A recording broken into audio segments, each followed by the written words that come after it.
Dans la résistance et dans la combativité, leur parcours suscite attention et admiration. Femmes, debout et engagées pour les droits humains, la liberté et le développement. Sous le parrainage de la célèbre cantatrice américaine Barbara Hendricks, vivez la 8e édition de Ciné Droit Libre du 2 au 14 juillet 2012 sous le thème « Femmes, moteurs de changement ». Téléspectateurs d'ici et d'ailleurs, bonsoir et bienvenue sur le plateau de Ciné Droit Libre TV. Je voudrais rappeler à toutes fins utiles que c'est un plateau qui s'ouvre à des réalisateurs, à des acteurs, à des personnalités d'ici et d'ailleurs, des personnalités qui œuvrent dans le domaine des droits humains. Ce soir encore, nous n'allons pas faillir à la tradition, nous allons recevoir deux entités. La première entité est quelqu'un sur qui l'on a réalisé un documentaire, un film qui est projeté à l'occasion donc de cette 8e édition de Ciné Droit Libre. La deuxième entité sera constituée de deux invités. Et là, nous serons en compagnie du HCR et de la marraine de cette 8e édition. Installez-vous. Prenez le temps donc de recevoir avec nous Nabaloum Dramane. Si je le dis ainsi, peut-être que ça ne vous dira pas grand-chose, mais si je dis boum boum, c'est sûr que là, ça va dire. Comment il va? Là, je vais bien. Il va très bien. Oui, ça va. D'accord. Je rappelle donc à nos téléspectateurs que le thème pour cette 8e édition, c'est Femmes moteurs de changement. Nous avons sorti un micro, nous l'avons baladé dans les rues de Ouaga afin de voir ce que les femmes pensent d'une telle thématique pour un festival. La réponse à travers notre micro-trottoir. C'est la femme d'abord, c'est la femme qui met au monde, c'est elle qui élève, c'est elle qui éduque. Donc la femme peut faire beaucoup de choses pour ce monde-là. La femme peut changer tout. Moi, en tant que femme, je regarde, il y a beaucoup de choses qu'on fait, mais sans qu'on n'implique pas les femmes, ça ne marche pas. Il faut toujours impliquer souvent les femmes, puisqu'on se complète. Moi, je pense que les femmes, quand elles sont engagées vraiment, elles sont les véritables moteurs de changement. Parce que quoi qu'on dise, on dit généralement que derrière un grand homme, il y a une grande femme, une femme de feu, comme on dit. Mais je crois que les femmes participent souvent dans l'homme, mais elles participent vraiment au changement. Et concernant les droits de l'homme, nous savons que nous sommes tous égaux en droit. La femme aussi bien que l'homme. Et si l'homme peut être un moteur de changement, pourquoi pas la femme? Et la femme, moteur de changement parce que encore plus, elle est à la base de tout. C'est elle qui met l'enfant au monde, c'est elle qui est à la base de l'éducation. On peut dire que c'est elle qui fait l'homme. Donc vraiment, le thème est salutaire. Et le thème interpelle toutes les femmes. Il ne faut pas toujours laisser la chance aux hommes de s'exprimer plus librement par rapport aux femmes.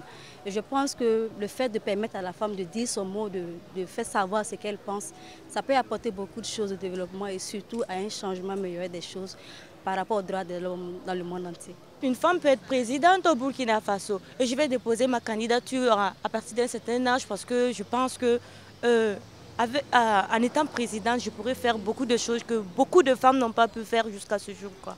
Voilà. Droit Libre TV, la web télé 100% droits humains, 100% liberté d'expression.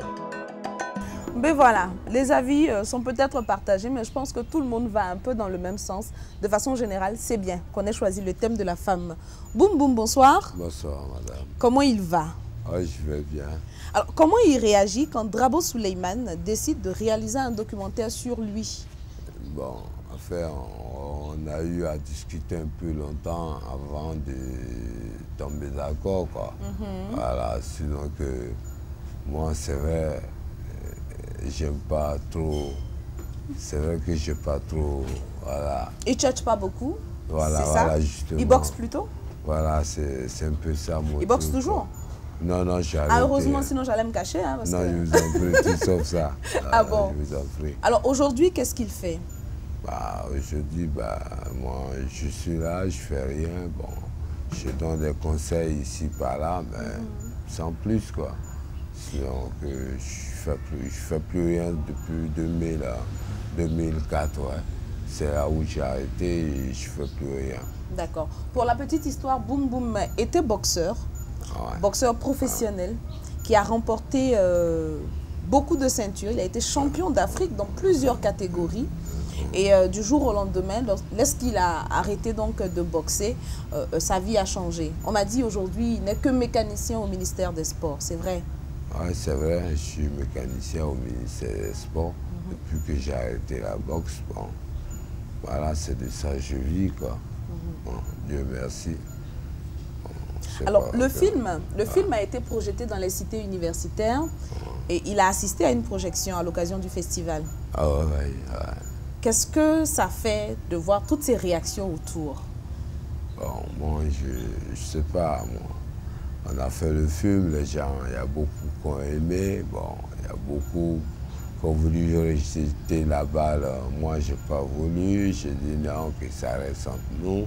Bon, on a voulu l'accuser, c'est ça? Non, on a dit qu'il est responsable? Non, mais c'est pas... En fait, c'est pas l'autre, quoi, c'est pas Drabo. Ben, c'est que c'est les gens, bon, vous savez, chacun a son opinion, chacun a sa manière de voir les choses, chacun a sa manière de s'exprimer. Bon, voilà, il y en a qui parlaient bien, bon, il y en a qui parlaient un peu mal. Et ils étaient même surpris de me voir arriver avec les journalistes, ils étaient étonnés, ils me demandent qu'est-ce qu'il y a. Je dis non, il n'y a rien, tout, c'est un petit truc qu'il veut faire sur moi. Bon, voilà un peu. Donc les gars mettaient vous à l'aise, tout. Les autres, mes potes, ils ont entendu tout de suite. Ils ont dit non, il n'y a pas de problème, c'est entre nous, tout, on s'est tamponné, tout, bon. On s'est tamponné, c'est faire ça, c'est ça? Voilà, c'est plus quoi, on s'est tamponné. Ah, bon, on fait ça? Voilà, c'est ça quoi. D'accord. Donc, sur mes bras droits, on a fait ça, et puis bon. Et puis c'est passé. Voilà, c'est passé. Alors, finalement, il a fait le film est sorti. Qu'est-ce qu'il a eu envie de passer comme message? Il y a de jeunes boxeurs aujourd'hui, il y a des jeunes gens qui ont envie d'être boxeurs. S'il avait un conseil à leur donner, ce serait lequel? Bon, c'est vrai que moi j'ai un mauvais parcours en ce moment. C'est vrai que c'est plus comme avant, c'est pas le pied, quoi. Je suis plus boxeur, c'est Nabaloum maintenant. Bon, c'est un peu ça, quoi, qui fait un peu mal, quoi. Bon, c'est voir comment, bon. Enfin, pour moi, je crois que c'est un peu le destin, peut-être, hein.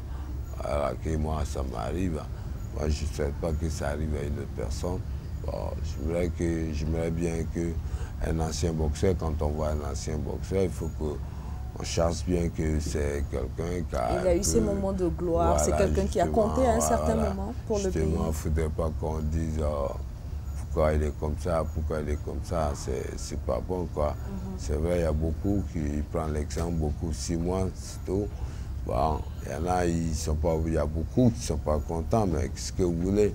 Bon, ici, je ne suis pas content, mais qu'est-ce que vous voulez? Ce n'est pas de ma faute, hein. Je crois qu'il y a les hauts, il y a les bas. Bon, en ce moment, je crois que c'est ce que je... Bon, voilà, quoi. D'accord. Pour ce qui nous concerne, nous retenons que c'est un bel hommage que lui rend Drabo Souleymane. Hommage donc à Boum Boum. Merci beaucoup d'être venu. Ah, comment on dit, on se tamponne, c'est ça? On se tamponne, quoi. Allez, et puis on dit peace. Peace. Merci beaucoup. Et surtout, bon vent. C'est vrai qu'il n'est plus sous les spotlights, il n'est plus sous les projecteurs, mais la vie ne s'arrête pourtant pas. Il faut juste lui reconnaître cette heure de gloire, lui reconnaître ce qu'il aura apporté à la nation burkinabé.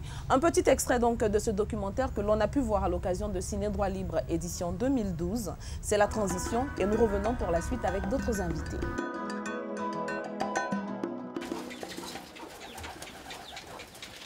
Boum Boum, c'est les Burkinabés qui m'ont donné ce nom Boum Boum. Et c'est resté, Dieu merci, Nabaloum, Draman, dit Boum Boum, d'après tout le monde. Dieu merci, le nom a resté. Et j'espère que ce n'est pas un mauvais nom.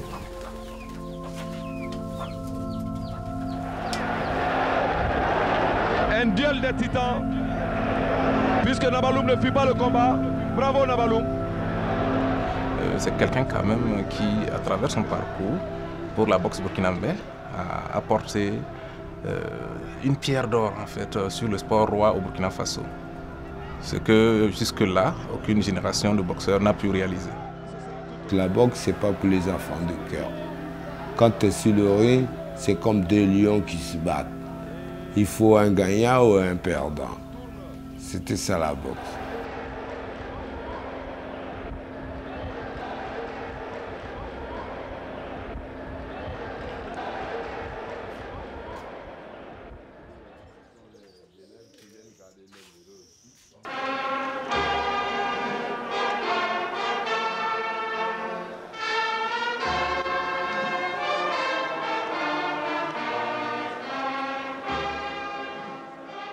Moi, comme Dieu merci, j'avais une technique que tout le monde n'avait pas. C'est ce qui faisait que moi, je gagnais mes combats. Là, paf, crochet gauche, paf, il a pris son menton, oh là là. Je ne m'attendais pas un jour à être champion. Puis, arrive le déclin. Quel déclin? Je crois que Boum Boum a manqué de conseillers. Boum Boum a manqué d'un entourage qui puisse le permettre d'aller plus loin en respectant une hygiène de vie. Cela lui a manqué. Il a été laissé à lui-même. Ma vie d'aujourd'hui, Dieu merci, moi la santé il va, la santé ça va, Dieu merci. Moi j'ai deux enfants, j'ai une femme, j'ai ma petite famille qui est là. Dieu merci, je remercie beaucoup le bon Dieu. Je suis comme tout le monde, hein. C'est vrai quand on dit boum boum, on a l'impression d'avoir, je ne sais pas moi, un bœuf ou un quoi, je ne sais pas.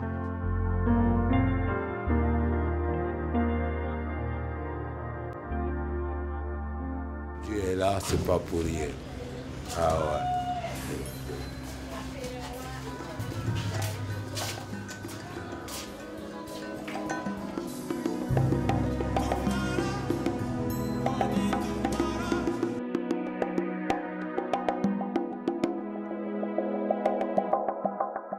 Et voilà, chers amis téléspectateurs, comme annoncé à l'entame de cette émission, nous recevons sur le plateau de Droit Libre TV Barbara Hendricks. Bonsoir. Bonsoir.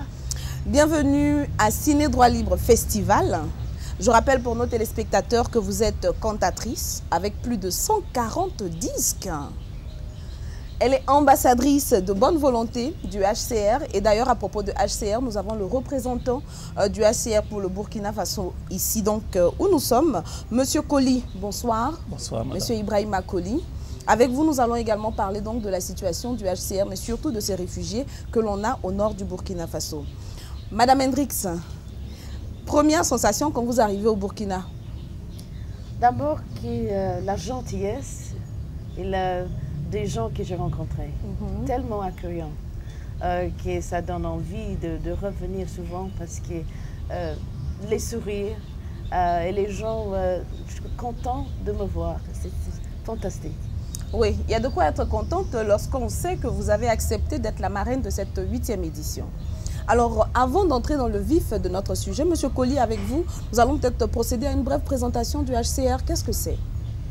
Le HCR, c'est l'Organisation des Nations Unies qui est chargée des réfugiés à travers le monde. À travers le monde.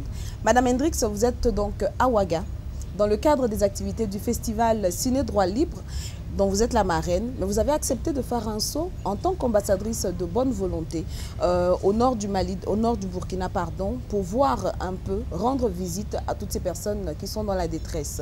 Nous avons d'ailleurs un élément qui retrace un peu le parcours de cette visite qui a été effectuée ici.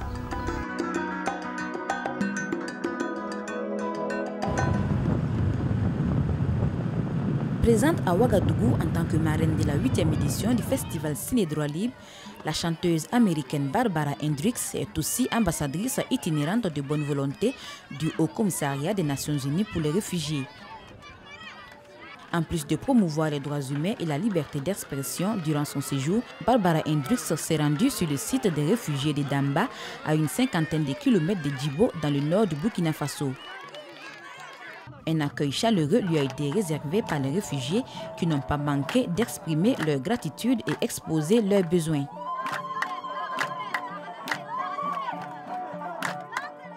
Tous les réfugiés, nous vous souhaitons la bienvenue à Damba. Malgré vos occupations et votre calendrier très chargé, vous avez tenu personnellement à être parmi nous pour voir nos conditions de vie à Damba. Excellence, merci. Thank you. Al-Khair Jane. Bismillah, Shukran. Bambara, vous êtes une militante infatigable de bonnes œuvres humanitaires. Encore merci. Vive la solidarité nationale, vive le Burkina dans une Afrique sans guerre. Pour un monde, havre de paix, je vous remercie. L'ambassadrice de bonne volonté n'entend pas rester indifférente aux cris de ces populations démunies. Après avoir donné les raisons de sa visite, elle s'est exprimée sur le vécu des réfugiés et se fait leur porte-voix auprès de la communauté internationale. Ce n'est pas le premier camp de réfugiés que j'ai visité. Moi, je fais ça depuis 25 ans. Et j'ai l'habitude de parler avec les réfugiés. Le sentiment, c'est que partout dans le monde, les gens ont des mêmes envies. Le pouvoir de vivre en dignité, d'avoir une sécurité pour leurs enfants, de pouvoir les envoyer à l'école. Les mères sont les mêmes partout dans le monde. Et ce que j'ai senti aujourd'hui, c'était exactement la même chose que depuis 25 ans, j'ai pu sentir en visitant des camps de réfugiés en Cambodge, aussi en Afrique du Sud, qui est un peu partout dans le monde. Et je vais essayer de mettre le voir quelque part dans toutes les autres choses dont la presse s'intéresse aujourd'hui. Maintenant, heureusement que le foot, on a un peu de répit entre le foot et les Jeux Olympiques. Peut-être je peux mettre une petite histoire sur les réfugiés de Mali dans la presse européenne, j'espère.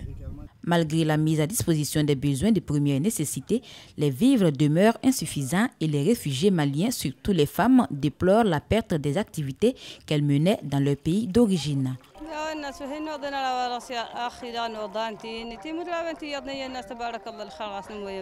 La dit en ce qui concerne l'eau, ça va très bien même. Les vivres, ils en gagnent un peu, même si c'est insuffisant, ça leur permettra quand même de vivre.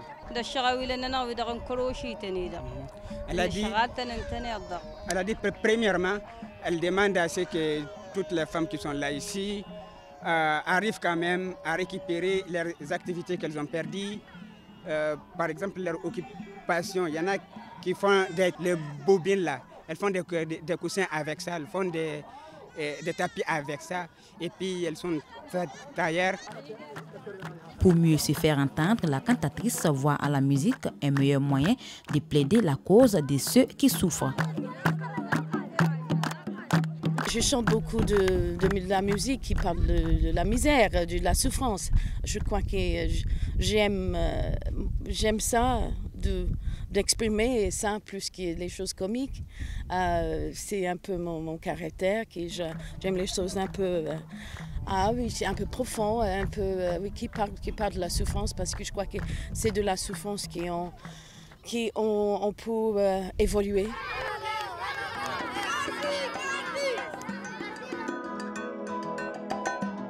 Voilà, comme on a pu le voir donc à travers ce reportage, c'est une triste réalité. Forcément, je sens que vous avez été touché, vous, à l'occasion de cette visite. Finalement, qu'est-ce que vous en retenez? Bon, d'abord, les gens qui sont partis parce qu'ils avaient peur. Ils avaient peur pour leur vie, pour la vie de leurs enfants. Et qui, vous savez, les gens ne deviennent pas facilement des réfugiés. C'est difficile de quitter chez soi, c'est difficile de quitter la famille des fois. Des fois, les gens ils partent sans leurs enfants. Et j'ai parlé hier avec une dame qui est partie sans ses 3 enfants. Elle a trois fils. Il a un qui est maintenant au Niger, il a un autre qui est ici à Ouagadougou, mais le 3e ne pouvait pas quitter Tombouctou. Et de voir les gens dans cette situation où malheureusement nous au HCR n'ont pas pu avoir les fonds nécessaires pour les donner tous les premiers besoins. Une des raisons de ma visite, c'est de revenir avec le message de ces femmes que j'ai rencontrées hier pour demander qu'ils nous donnent, la communauté internationale, les fonds qui sont nécessaires pour nous donner juste ce qui est nécessaire pour vivre.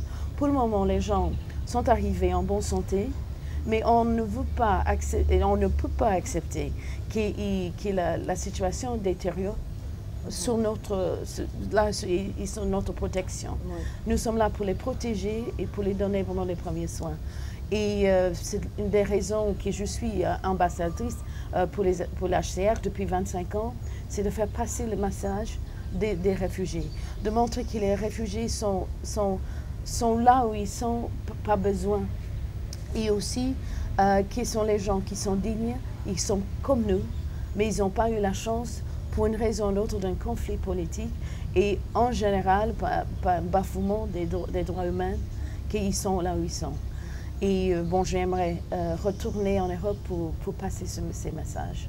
D'accord. Alors, M. Colli, avec vous, c'est peut-être l'occasion de faire un peu le point sur la situation de ces réfugiés au nord du Burkina.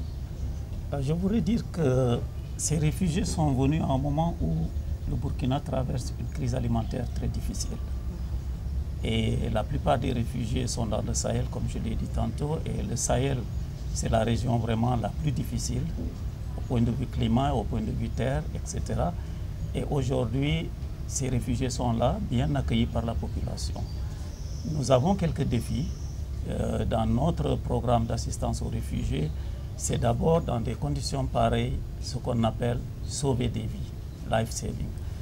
Et sauver des vies, on a dégagé 5 priorités qui sont la protection, l'eau et l'assainissement, l'abri, la santé et la nourriture. Depuis janvier qu'ils sont arrivés jusqu'à maintenant, on s'attelle à couvrir ces besoins de façon à atteindre les standards humanitaires. Il s'est trouvé qu'on a eu ici beaucoup d'ONG, beaucoup d'organisations internationales, comme des agences des Nations Unies, qui sont là et qui ont contribué à apporter ce qu'ils peuvent apporter à ces réfugiés. Bien sûr que ça ne peut pas se faire les mains vides, il faut de l'argent. Alors aujourd'hui, nous avons couvert certains besoins, mais toujours en est que nous avons besoin de beaucoup plus d'argent, d'autant plus que la situation de ces réfugiés reste encore un peu précaire au point de vue besoins essentiels. D'accord, donc c'est un appel de fonds qui est lancé parce qu'on a besoin de moyens pour pouvoir prendre en charge toutes ces personnes et déjà qu'elles sont dans une situation psychologique assez délicate, il ne faut pas que physiquement elles se retrouvent dans la détresse. Exactement ça, d'autant plus que les familles sont venues suite aux troubles qui se sont présentés au niveau de leur pays d'origine, le Mali. Mais aujourd'hui, nous avions déjà au mois de mai préparé un appel. Et sur cet appel, jusqu'à maintenant, nous n'avons que 35% de réponses positives. Alors vous voyez que la différence est assez grande. Il y a encore du boulot à faire. Il y a encore beaucoup de choses à chercher et beaucoup de choses à faire. Mais nous sommes même allés un peu au-delà en préparant ce qu'on appelle un plan d'urgence, en se disant qu'aujourd'hui, si la situation au Mali ne s'améliore pas, on doit s'attendre à recevoir beaucoup plus de réfugiés. Donc nous avons fait une projection jusqu'à 100 000 d'ici la fin de l'année. Et je ne pense pas que c'est une mauvaise projection, d'autant plus qu'on est déjà à 65 000 et on est au mois de juillet. Alors la situation qui prévaut au Mali n'est pas encourageante. Et nous nous préparons de plus en plus, mais il faut de l'argent, il faut de l'appui pour ça.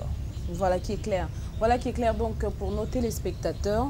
Madame Hendrix, nous allons revenir à vous. Le thème de Ciné Droit Libre pour cette année, 8e édition, c'est Femmes moteurs du développement. Un mot sur ce thème? Mais je crois que pour moi, c'est évident que les femmes sont les moteurs pour la croissance, pour le développement. Et je crois pas seulement ici à Burkina Faso, mais aussi pour tout le continent, l'Afrique. J'ai rencontré beaucoup de femmes africaines qui sont actives, qui sont les moteurs pour changement dans leur pays. Et je crois qu'ils sont l'avenir du continent. Pas parce qu'ils sont meilleurs que des hommes, mais parce qu'ils ont, je crois qu'il y a une énergie, ils ont une force qui n'était pas encore utilisée. Ils sont restés à la maison et c'était aussi quelque chose de formidable parce que être mère de famille, je suis mère de famille, il n'a pas autre chose au monde qui est plus fantastique qu'être maman, oui. Mais on peut faire d'autres choses aussi. On a beaucoup d'énergie d'aller au-delà de ce qu'on a pu faire jusqu'à maintenant. Et je crois que les femmes d'Afrique, c'est vraiment une énergie qui est une force pour ce continent qui est extraordinaire. Et moi, je vois que les femmes qui ont parlé ce matin dans le forum, les femmes africaines sont déjà en mouvement vers un changement. Donc, vous avez bon espoir avec nous. Absolument. Pour que la femme reprenne sa place ou que la femme ait la place qui doit lui revenir de droit. J'ai une phrase que j'aimerais bien partager avec l'ensemble des personnes qui suivent cette émission, que ce soit via le net, via les différentes chaînes de télé partenaires. C'est que c'est parce que Dieu ne pouvait pas être partout qu'il a créé la femme. C'est significatif. Hein? Ouais. Alors, vous avoir sur ce plateau... Ok, elle avait créé la femme. Vous avoir sur ce plateau et vous laisser repartir sans avoir un soupçon de voix, je pense que ce serait un crime de lèse-majesté que je ne me permettrai pas. Mais alors là, pas du tout, de commettre. Un bout, juste un bout. Un bout de voix de moi? Ah oui. Ou d'Ibrahim. Non. Son bout de voix, c'était le cri de détresse. C'est bon, on l'a entendu. Si elle me délègue, je le fais. Ah bon? Ah oui? Je veux chanter, non. J'ai failli lui tendre le piège, mais bon, on va laisser tomber. Alors, Madame Hendrix. Okay. Oh, freedom. Oh, freedom. Oh, freedom over me. And before I'll be a slave, I'll be buried in my grave and go home to my Lord and be free. Merci beaucoup. Merci infiniment et bon séjour à Ouagadougou. Merci beaucoup. Merci. C'est avec cette très belle note que nous allons mettre un terme à ce rendez-vous en espérant vous avoir donné un maximum d'informations sur la question des réfugiés, mais également sur la visite à Ouagadougou de Barbara Hendrix, marraine de la 8e édition de Ciné Droit Libre. Mesdames et messieurs, merci d'être restés en notre compagnie et bonsoir.